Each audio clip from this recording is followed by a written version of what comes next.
Y en otros asuntos también, Caro, ¿no?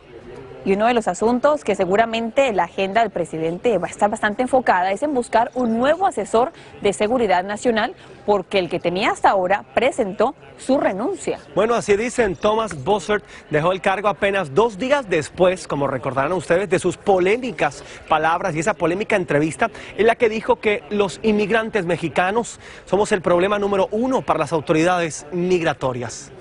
Bueno, Javi, justamente ayer tuvo una reunión y en esta reunión parecía que no sabía acerca de esa renuncia.